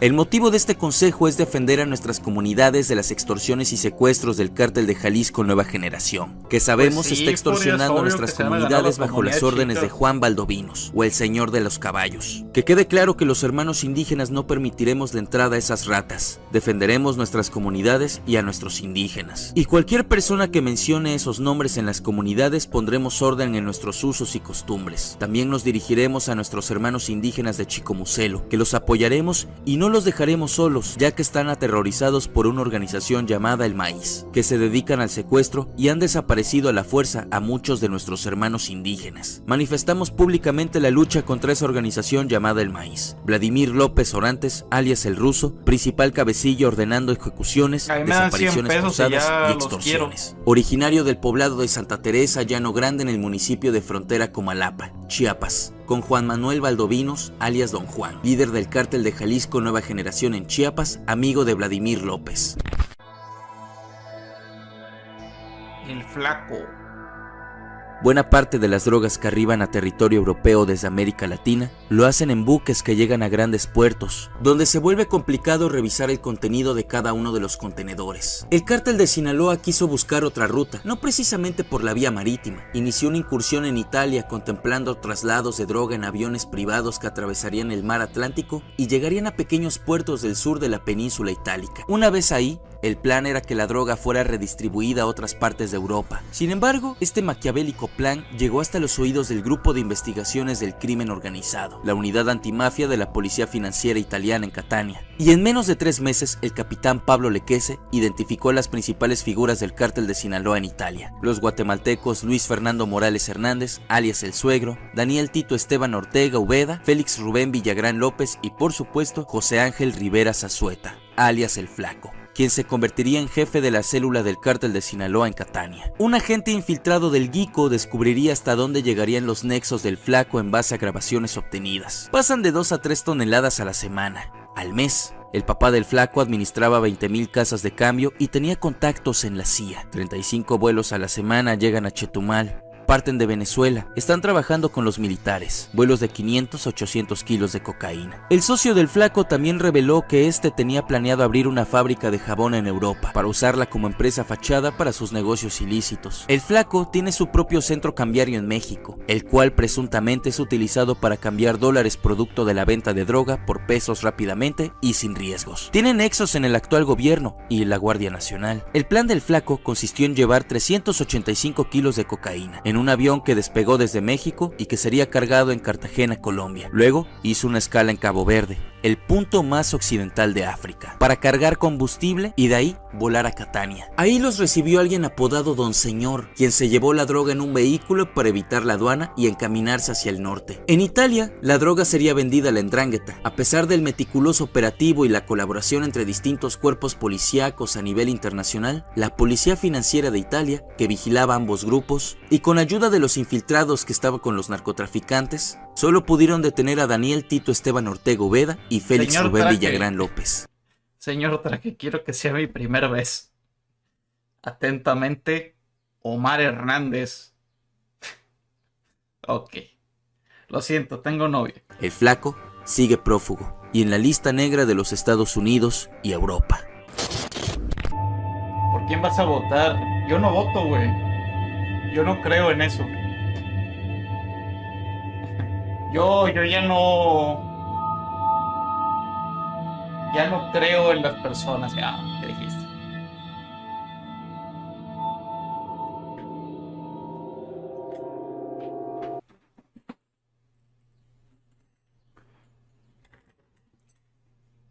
Cabrón, ¿ya se acabó? A ver, vamos por la última parte. Primero te interrogaré acerca del infierno. Dime, ¿dónde queda el lugar que los hombres llaman infierno? Debajo del cielo, en las entrañas de estos elementos, donde somos torturados y permanecemos siempre.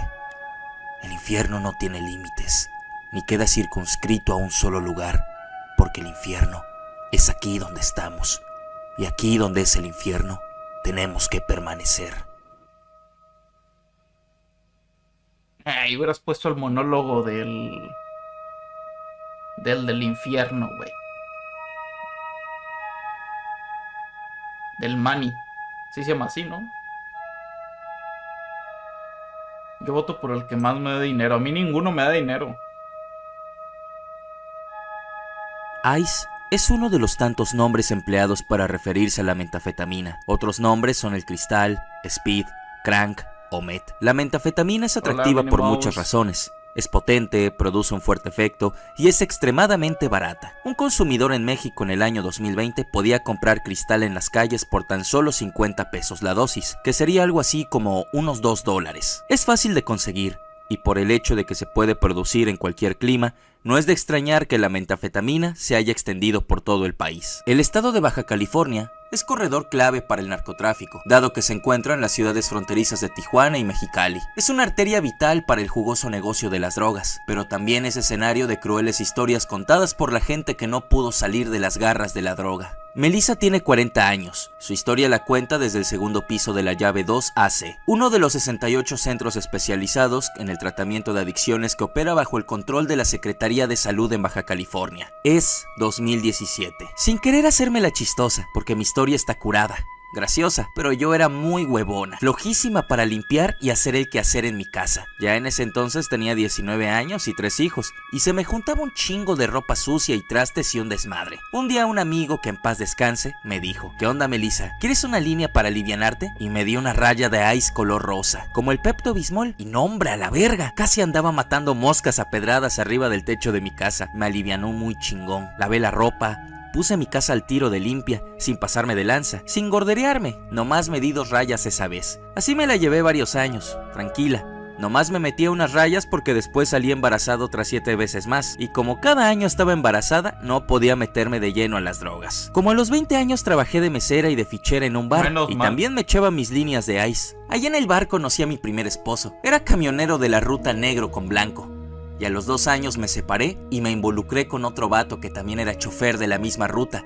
Y esos vatos andaban en greña, fumando en foco y en lancha. Un día mi segundo esposo me dijo: te voy a enseñar a fumar Ice en foco para que no te andes chateando. ¿Te va a gustar más? Y sí, Me prendí del foco muy cabrón. A los 21 años que mi niña más grande iba a entrar a la primaria, salí embarazada. Y como el papá no se iba a ser responsable, agarré a mis 3 hijos y crucé a Estados Unidos de ilegal, caminando por el desierto, y allá parí, en el mero norte de California, en donde viví 12 años. Allá nacieron mis otros 7 hijos. De los 10 que tengo, 6 son de papás distintos. En California seguí metiéndome ice, un chingo, porque siempre estaba muy contenta. Una vez duré un mes sin dormir, usaba 0 de pantalón. En aquellos años tenía un novio que me daba mucho dinero. Nunca me pasó nada. Estaba joven, comía pura comida gringa y estaba sana. Nada se me complicaba. Pero por más que fumes ice, llega un momento en que te truena la máquina del cerebro. Se te pudre. Tengo muchos problemas con los hombres. Esta es la segunda vez que estoy en un centro de rehabilitación. La primera vez llegué sola, pero esta vez me trajo mi mamá. Para mí los únicos importantes en mi vida son Dios, el presidente y el gobernador, porque ellos sí dan la cara. Son los únicos a los que les debo respeto. A los mafiosos no, ni me conocen ni los conozco. Mi hija más grande anda fumando ice ahorita. El primer dibujo, estoy en cualquiera de mis etapas de mi adicción al ice, fumando en foco. Mi mente es una prisionera, mi corazón está muerto. No siento empatía, ni cuando mi mamá me lloró y suplicó que dejara las drogas. En el segundo dibujo es ahora que ya estoy un poco feliz,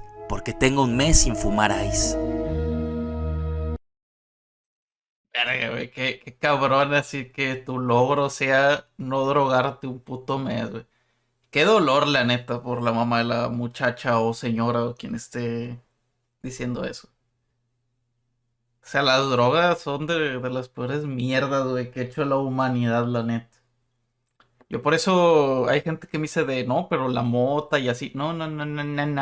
Nada de que la mota, nada que el cigarro, el alcohol lo tolero y únicamente porque si no tomas alcohol en una reunión quedas mal. Es la verdad, la gente no le gusta tomar y que no tomes. Pero el alcohol es una pendejada, hay que ser sinceros. O sea, el alcohol como droga es como el azúcar. Simplemente tómate una, cállate el hocico y a nadie le importa. Pero el cigarro, la marihuana, o sea, que son drogas como más aceptadas, de verdad, no las consuman porque sí te hacen mierda. Es muy fácil que te dañen.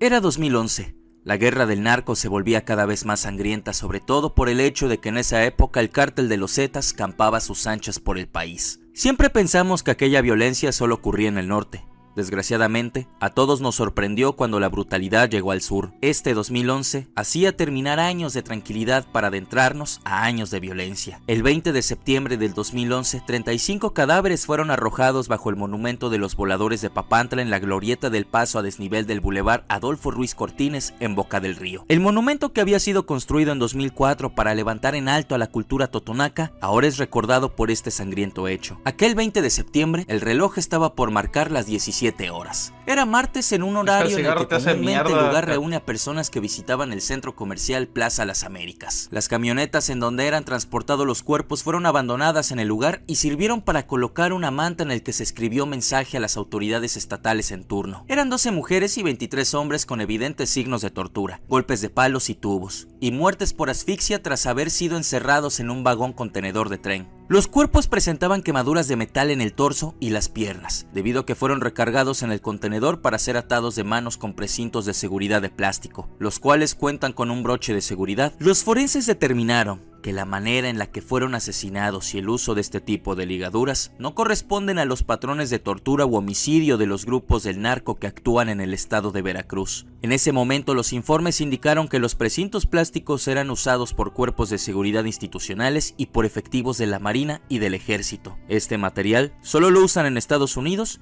o lo usan las fuerzas especiales de la Marina o el Ejército de nuestro país. Los medios de comunicación, en base a información de las autoridades, dijeron que las víctimas eran presuntos halcones de los Zetas que operaban en la zona del puerto y Boca del Río. A mi hijo se lo llevaron el 15 de septiembre. De una fiesta ahí en Icaso. No andaba robando ni narcomenudeando. Estuvimos buscándolo un par de días hasta que nos dijeron que se lo llevaron los policías. Y pues uno confía, ¿no?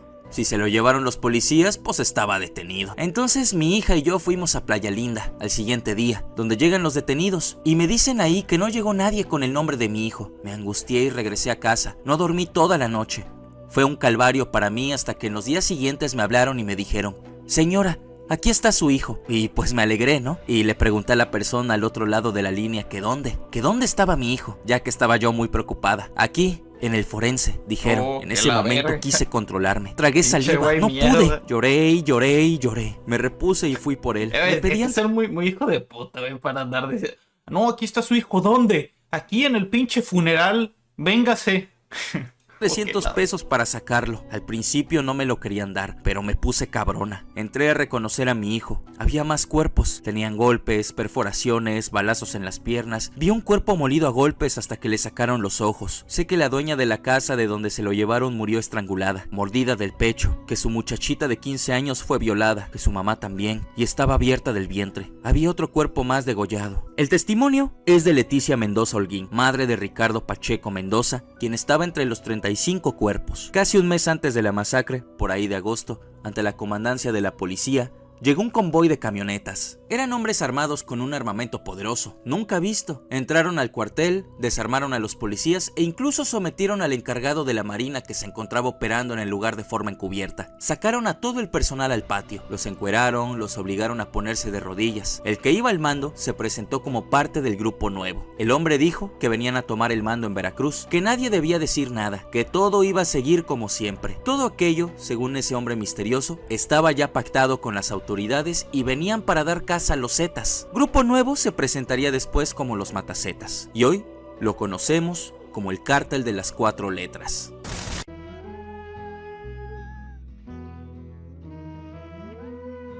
Quién sabe si iban a revivir el cine. Salomón Aceves, Marco García y Daniel Díaz fueron raptados por miembros del Cártel de las 4 letras en Tonalá, Jalisco, el 19 de marzo de Este caso me acuerdo, güey, porque fue muy sonado. 2018. Lo último que se supo de ellos fue que habían salido a grabar un cortometraje en una casa de esa localidad para un trabajo universitario. En el trayecto de regreso a sus domicilios se descompuso el auto en que viajaban, y cuando se bajaron a revisar la falla, 2 camionetas los rodearon y varios hombres que portaban armas largas y que se identificaron como agentes de la fiscalía. Según relató a la prensa local, una joven que los acompañaba se los llevaron. Los 3 jóvenes estudiaban en la Universidad de Medios Audiovisuales de Guadalajara. El móvil del crimen fue que la casa donde los jóvenes grabaron su cortometraje era una casa de seguridad utilizada por un grupo rival de las 4 letras, el Cártel Nueva Plaza. Los integrantes de las 4 letras que confundieron a los estudiantes con miembros de la banda rival los trasladaron a otra casa donde los interrogaron, torturaron y asesinaron.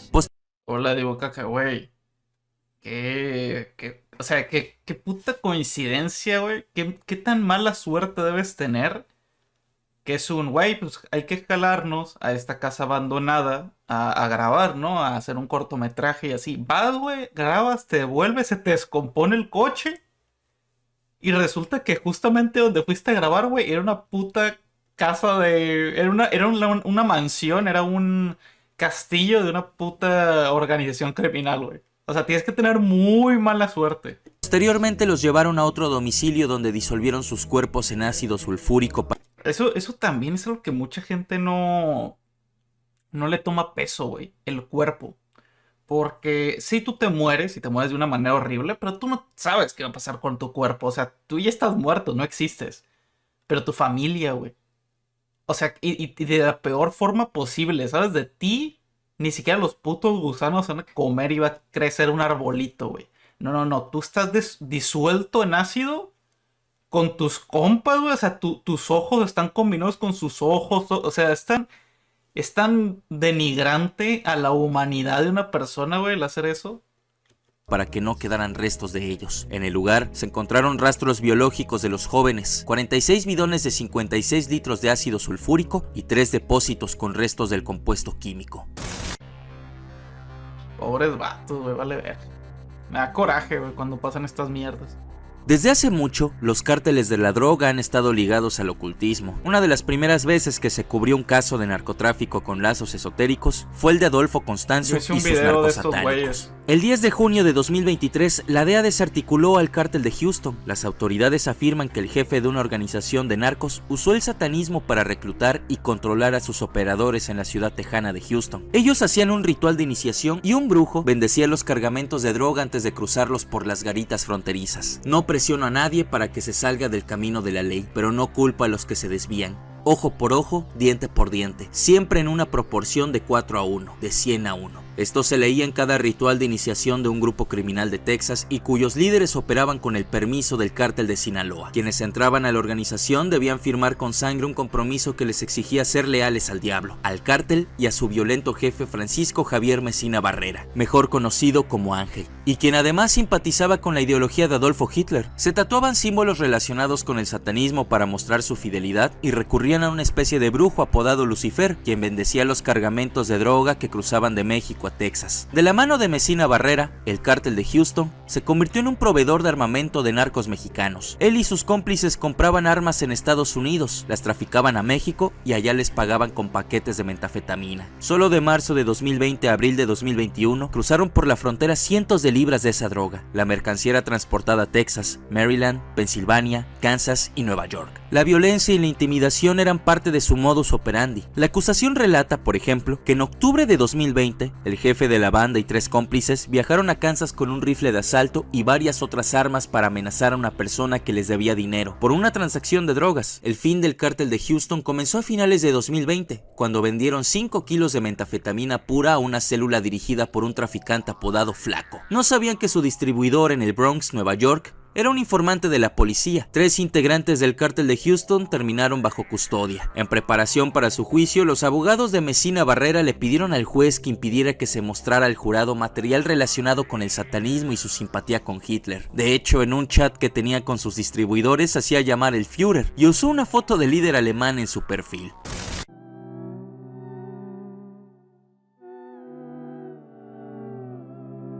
En 2023, el mayor Alejandro Rodas Cobón cumplió 14 años de estar en la cárcel. Su crimen fue pertenecer al Pelotón de la Muerte, un escuadrón de la muerte creado dentro del ejército para detener, torturar y matar a todo sospechoso de pertenecer al crimen organizado. El grupo operaba en estricto secreto y con la bendición directa del entonces presidente Felipe Calderón. La sede del pelotón se encontraba en Ojinaga, Chihuahua, a 400 kilómetros de Ciudad Juárez, que entonces se consideraba como la ciudad más violenta del mundo, a raíz de la lucha entre 2 cárteles por el control de la plaza. El mayor narra que todos los días salía de la base un grupo compacto de soldados con la instrucción de exterminar a civiles, así como de robar botines al crimen organizado a fin de contar con armas y drogas, que después sembraban a detenidos que no habían podido ejecutar. La estrategia de terror se iniciaba como respuesta a una queja ciudadana anónima, presentada telefónicamente. Cuando recibían una queja, los militares se trasladaban hasta el punto que se les había indicado, verificaban la información y bajo la sospecha de que se había cometido algún delito, arrestaban a quienes estuvieran cerca, sin órdenes de aprehensión o de cateo. Se explica también que este método de denuncia ciudadana anónima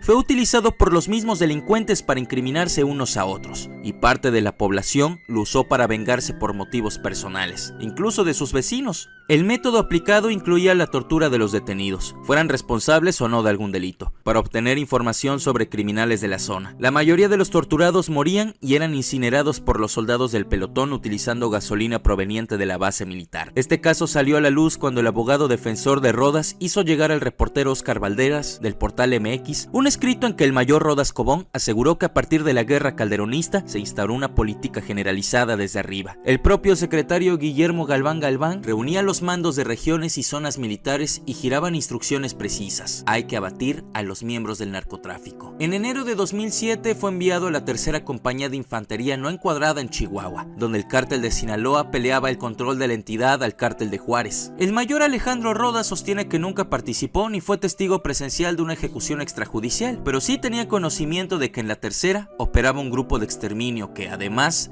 tenía tratos con viejos miembros del grupo armado La Línea, del cártel de Juárez, para que les filtraran datos que permitieran hacer detenciones y millonarios decomisos que les aplaudían desde la Ciudad de México. El 26 de agosto de 2009, el mayor Alejandro Rodas fue detenido en un centro de adiestramiento militar en Ensenada, Baja California. 3 agentes del entonces Policía Judicial Militar lo rodearon y sin mostrarle orden alguna, lo trasladaron por aire hasta el campo militar número 1 en la Ciudad de México. Ahí supo que, junto con él, 30 militares estaban acusados de homicidio, secuestro, tortura, robo, acopio de armas y encubrimiento. Aquel viaje fue una formalidad para simular que su juicio había comenzado en un territorio imparcial, como la capital del país. Al día siguiente, el 27 de agosto, fue regresado por aire y tierra a Ojinaga, a la tercera, donde lo encerraron en una cabaña estuvo por 25 días incomunicado con su familia. Ahí, el mayor Alejandro Rodas experimentó los horrores del grupo de exterminio. Lo golpearon hasta casi matarlo, lo asfixiaron con bolsas de plástico, le dieron toques eléctricos hasta que perdió el conocimiento varias veces. Para humillarlo más, le despojaron el uniforme militar, todo para obligarlo a firmar una declaración, sin su abogado presente, de que él era el verdadero mando del pelotón de la muerte. En habitaciones contiguas, otros militares sufrían las mismas torturas. Sus propios compañeros les exigían firmar,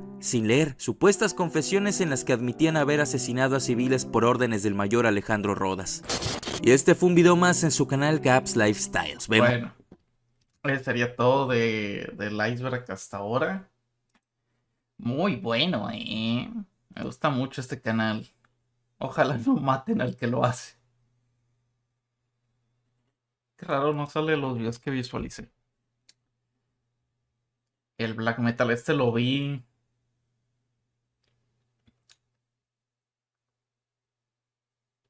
Así era México en los 90s.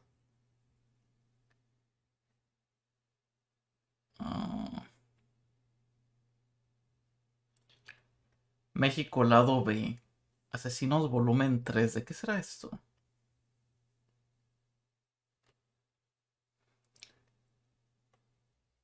Asesinos Vol 2.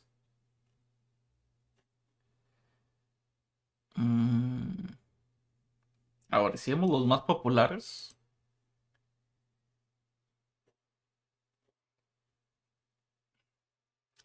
Los brujos del poder. Los vi. Este canal tiene muchos videos que van como de brujería con corrupción mexicana.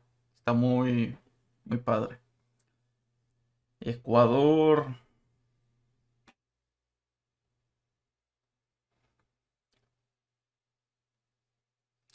Pero ¿saben cuál es el peor de este canal también? Que siento que no le mete marketing, güey. O sea, no le mete títulos atrayentes. Las miniaturas son como muy... Muy como del 2010, ¿sabes? Muy old school. Y pues ahorita ya no funciona ese pedo.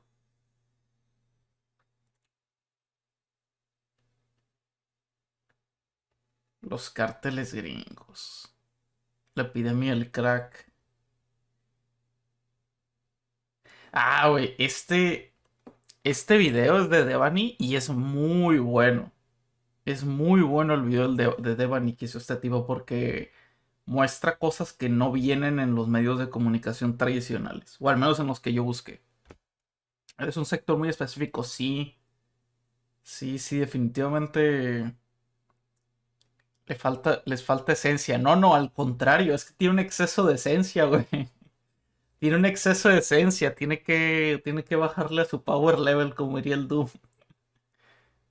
O sea, no digo que haga videos menos crudos, sino que los venda mejor. O sea, por ejemplo, yo a este vato le pondría como un branding como el que tiene esquizofrenia natural. ¿Sabes? Pero, o sea, yo estoy seguro que si hablara con este vato, el vato me diría, no, es que así me gusta a mí. Si es como a él le gusta y es como, pues yo quiero crecer lento así, pues está bien. Pero, pues yo sí quisiera que le fuera mejor porque quisiera que se quisiera contenido más seguido.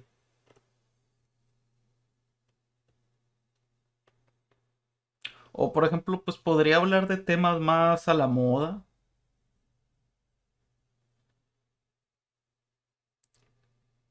La mafia no es como en las películas.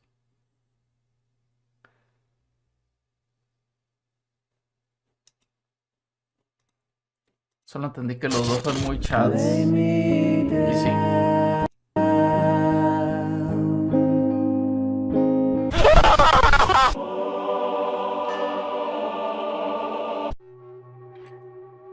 James Bulger, de 2 años, estaba con su madre recorriendo las tiendas de una plaza comercial en Liverpool, Inglaterra. James se soltaba de su madre de vez en cuando para correr o hacer travesuras. Estaba emocionado. En una tienda le cayó un traje de bebé en la cabeza y en otra se sirvió unos Smarties. Más tarde, James y su madre fueron a una carnicería dentro de la misma plaza, pero de un momento para otro había desaparecido. El 14 de febrero de ese mismo año, en la vía férrea en Walton, Liverpool, el cuerpo mutilado de James es encontrado. Los estudios forenses indican que el menor de edad fue atacado violentamente con ladrillos, piedras y un trozo de metal. Le dieron patadas, lo golpearon, le introdujeron pilas en la boca y le lanzaron pintura azul en el ojo izquierdo. La policía sospechó de un elemento sexual en el crimen, ya que a la víctima le habían quitado los zapatos, los calcetines, el pantalón y la ropa interior. El informe del patólogo detallaba que el prepucio del niño también había sido manipulado. Después de aquella tortura, le dejaron caer una eclisa de 10 kilogramos y lo arrastraron a las vías tapando su cabeza con escombros para que un tren lo golpeara y su muerte pareciera un accidente. Los responsables de este hecho tan atroz no pertenecían a una secta u organización criminal. De hecho, ni siquiera llegaban a la mayoría de edad. Los autores fueron John Venables, de 10 años, y Robert Thompson, de 11 años. Robert era uno de 7 hijos de una familia disfuncional donde había abusos, alcoholismo, desempleo y un padre ausente. Podía presentarse fácilmente como un chico simpático y tenía una sonrisa atractiva. El lado malo era cuando las preguntas eran difíciles.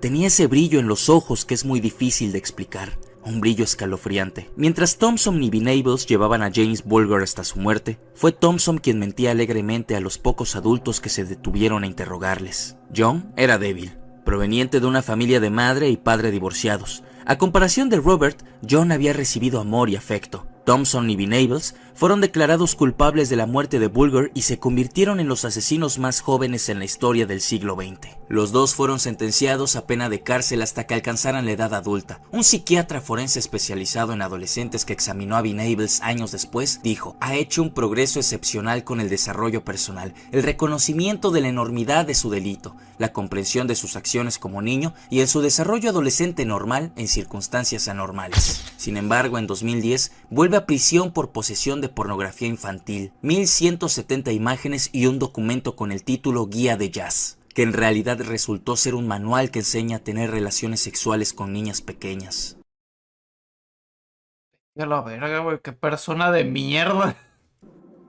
O sea, desde niño era un puto enfermo, güey. En la Resultó Western ser una Correctional mierda de Institution en grande. Cumberland, Maryland, es encontrado muerto un hombre de 62 años. Las causas aún son desconocidas. Se trataba de Joseph Roy Metheny, el hamburguesero, o el asesino caníbal, al que se le culpa del asesinato de 13 personas. Las víctimas de Joseph eran personas olvidadas, los rechazados de la sociedad como desamparados y desamparadas, personas con problemas de drogadicción de las cuales aprovechaba su debilidad para secuestrarlas, matarlas, desmembrar sus cuerpos y comerlas. Joey puso un puesto de comida donde vendía hamburguesas con carne obtenida de sus víctimas. Joey nació el 2 de marzo de 1955 en la ciudad de Baltimore, Maryland. Creció en un hogar de clase trabajadora con un padre alcohólico. Los detectives describieron los crímenes como brutales agresiones sexuales que parecen sugerir una agresión psicótica hacia cierto tipo de mujeres. Katy Magaziner, mujer de 39 años con numerosas condenas por prostitución en el sur de Baltimore, fue una víctima de Joey y, según los documentos judiciales, fue decapitada. Otras 3 prostitutas asesinadas a lo largo de Washington Boulevard también son obra suya, pero la policía de Baltimore dice que esas afirmaciones no están confirmadas porque no se encontraron los cuerpos. Joey contó que fue un niño abandonado y enviado a hogares de acogida por sus padres, que según él estaban muertos. Sin embargo, a lo largo de los juicios se descubrió que en realidad Joey Metheny era uno de los 6 hijos nacidos en una familia pobre de Virginia Occidental, donde su madre trabajaba largas horas, pero según ella jamás descuidó a sus hijos. Era un chico normal, era inteligente y tuvo una buena infancia. Si se descuidó, fue por su propia culpa. Era un hogar bastante bueno. El detonante para que Joey empezara su carrera de asesino fue en julio de 1994, cuando su esposa, que era adicta al crack, lo abandonó llevándose a su hijo de 6 años. Después de 6 meses, Joe los encontró y descubrió que su expareja ahora vivía con su dealer. El niño fue puesto en adopción luego de acusar a la expareja de Joey y su dealer de negligencia y abuso infantil. De hecho, las primeras víctimas de Joey fueron 2 traficantes que estaban vinculados a su expareja. Loco ain't buying that shit. Loco ain't going. Andrés Filomeno Mendoza habría empezado su vida de feminicida desde hace 4 décadas, pero fue hasta el 15 de mayo de 2021 cuando le detuvieron en su vivienda en Atizapán de Zaragoza, Estado de México. Cuando entraron las autoridades, Andrés tenía en la mesa el cadáver descuartizado de una mujer de 34 años. No fue lo único que encontraron. Dentro de su guarida también se hallaron 12 teléfonos celulares, 28 videos de sus crímenes, 29 fotografías instantáneas, 3.187 restos óseos, prendas de vestir, zapatos, bolsos, maquillaje, collares, aretes, anillos, pulseras, identificaciones de las mujeres asesinadas y libretas con varios nombres y anotaciones que han hecho pensar a las autoridades que Andrés empezó a matar desde 1991. Las 29 fotografías eran de mujeres antes de ser asesinadas y muchas de las grabaciones de Andrés estaban en formato VHS y 8 milímetros. Los restos de la víctima y los restos óseos encontrados enterrados en una de las habitaciones de este domicilio fueron trasladados a las instalaciones de la Fiscalía General de Justicia del Estado de México, donde serán sometidos a diversas pruebas periciales con el objetivo de ser identificados. Andrés Mendoza tenía 72 años cuando lo detuvieron. Fue presidente del Consejo de Participación Ciudadana en Atizapán en el 2015 y recibió la donación de un inmueble para eventos políticos por parte del entonces gobierno de la panista Ana María Valderas Trejo. Reina González era la mujer de 34 años que estaba... O sea, ¿me estás diciendo que le regalaron una casa? En mesa de Andrés. La atacó con un arma blanca y a golpes mutilándola y escondiendo los restos. Cuando se le preguntó sobre ella, solo dijo: le quité la piel del rostro porque estaba muy guapa. Algunos vecinos de Andrés se dejaron llevar por la imagen del amable anciano. Contaban que no molestaba a las mujeres, ni les decía nada, que las veces que charlaban con él solo hablaba de política o participación ciudadana, medio en el que se desarrollaba, convirtiéndose también en parte del equipo de campaña de Pedro Villegas, candidato a presidente municipal por el PAN, PRI, PRD. Mario Vences, de 20 años de edad, vecino de Andrés, ofrece un testimonio más oscuro. Tengo una familia de puras hermanas y siempre las escuché quejándose de cómo las miraba con morbosidad. Decían que no confiaban en él porque siempre se les quedaba viendo feo, a ellas y a otras mujeres jóvenes y bonitas. Además que siempre estaba borracho. Andrés tenía una escalera que llevaba a un sótano donde desollaba las caras de sus víctimas y cortaba el cuero cabelludo guardándolos como una colección. Cosas que ya se hicieron, dice, hay que aguantarse, ya, dice, ya no se remedia nada, no, ya lo que ya se hizo, pues hay que aguantarse, nomás tener fe en Dios, dice, ya lo que sucedió y ya. Yo sé que se arrepiente uno, pero demasiado tarde, ya sucedió. El señor era un hombre humilde, que no sé por qué era así, pero sí, toda la colonia está, que no la creemos.